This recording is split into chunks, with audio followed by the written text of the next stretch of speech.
ओम तव कथामृतं तप्तजीवनं कविभिरीडितं कल्मषापहं श्रवणमंगलं श्रीमदाततं भुवि गृह्णन्ति ये भूरिदा जनाः।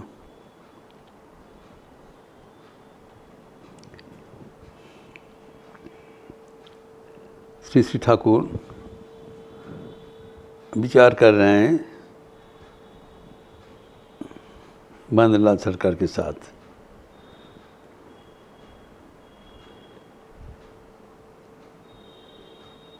उन्होंने कहा ब्रह्म सत्य जगत मिथ्या है, यह हम जानते हैं, लेकिन इसको जीवन में अपनाना इतना सहज नहीं है।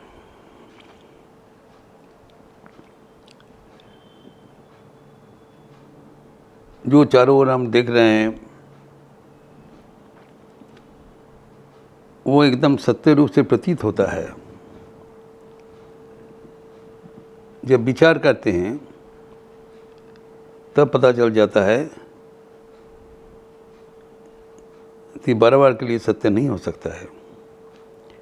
संसार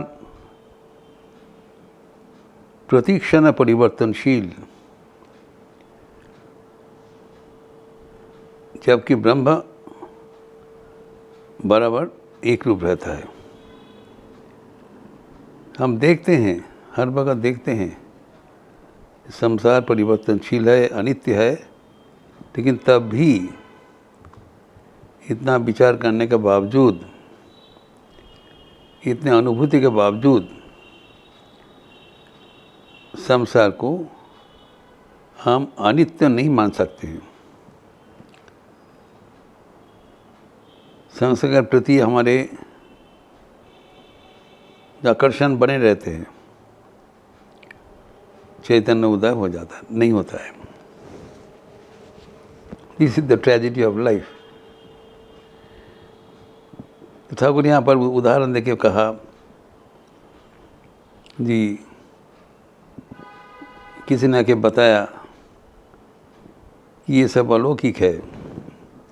एक बाजीगर आया, सबको बोला जो बाजीगर है, तो फिर चले गए। फिर बाद में एक घोड़सवार आया, सजा धाजा लेके आया, फिर अस्त्र शस्त्र भी लाया। ये लोग ताज्जुब बन गए। फिर जब बहुत ध्यान से देखा तब पता चला कि वो अस्त्र शस्त्र कुछ है नहीं और घोड़ा भी नहीं है और उनका वेशभूषा भी नहीं है। ये सब सजावटी था, अपीयरेंस था, कुछ नहीं था। वो एक मैजिक जैसा था, सम्मोहन। जो है नहीं उसको है रूप से दिखाई पड़ना ही बाजीगर है, मैजिक है, प्रकृति की माया है। जो है नहीं उसको है दिखाई पड़ेगा। तो आखिर में देखा कि सिर्फ वो व्यक्ति ही था। कुछ तो है, सब कुछ नहीं है। ब्रह्म है, लेकिन ब्रह्म के ऊपर जो परिवर्तन दिखाई पड़ रहा है वो अलिक है।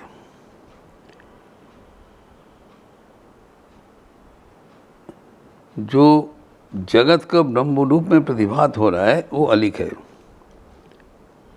ब्रह्म सत्य, जगत सत्य। जगत सत्य प्रतिष्ठित है, अर्थात जगत को हम अगर ब्रह्म रूप से देखें तब वो है। अगर हम ब्रह्म को जगत रूप से देखें वो मिथ्या है। ये तात्पर्य है। अभी ठाकुर ये कह रहे हैं, जब हम लोग विचार करते हुए, साधन करते हुए ये ज्ञान प्राप्त हो जाते हैं तब भी सब कुछ खत्म नहीं होता है।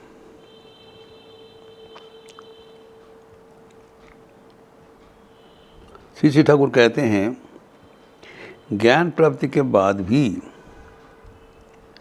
हम लोग अज्ञान भूल नहीं जा सकते हैं। एक अद्भुत बात ठाकुर ने कह रहे हैं, साथ साथ हमारा चैतन्योदय नहीं होता है। एक उदाहरण देके समझा रहे हैं कि हम सपना में बहुत एक भय का दृश्य देखा था। एक भयंकर जानवर आके हमें आक्रमण किया और वो शेर के कब्जे में पड़कर हमारे प्राण चले जा रहे हैं, भयानक लड़ाई हो रहा है। लेकिन ये सपना है। सपना में बाघ देखा है, शेर देखा है, हम भयभीत हो कि इधर उधर, सपना में सब कुछ, असल में कोई शेर नहीं है। जब वो नींद टूट गया तब अचानक देखा ना तो कुछ वहाँ पर शेर है ना कोई जानवर है, वो अकेले पड़े हुए हैं। अतः जानवर का अस्तित्व ही नहीं है, तो भय का कोई कारण नहीं होगा। लेकिन ठाकुर कह रहे हैं जो वास्तव में क्या होता है, नींद टूट जाने के अंत में भी स्वप्न दृष्ट शेर के लिए हमारे प्राण जो भय से व्याकुल हो जाते हैं। यह है ठाकुर का प्रैक्टिकल इलस्ट्रेशन, जो हमारे मिसकम्प्रीहेंशन के कारण दृष्टि को सही ढंग से नहीं देखने का कारण जो है नहीं उसको दिखाई पड़ रहा है, एवं जो है उसको भी दिखाई नहीं पड़ेगा, उल्टा हो जा रहा है। ये जो हमारे वास्तव जो अभिज्ञता है, घटना का अभिज्ञता है, ये मानना चाहिए। जब मन में ये भावना दृढ़ हो जाएगा कि जगत में ईश्वर ही एकमात्र सत्य है एवं ईश्वर के ऊपर, ईश्वर को आधार करके जो कुछ दिखाई जा रहा है परिवर्तनशीलता, वो एक अलौकिक माया का जैसा है, कोई वास्तव उसके सत्यता नहीं है, वास्तव पुष्टिकरण नहीं होगा।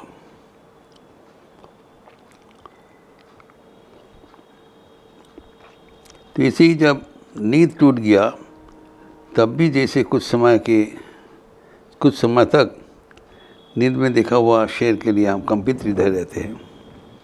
नींद टूट गया, कोई शेर है नहीं, तब भी भाई एक मुहूर्त में नहीं जाएगा। वैसे ही ज्ञान लाभ के उपरांत भी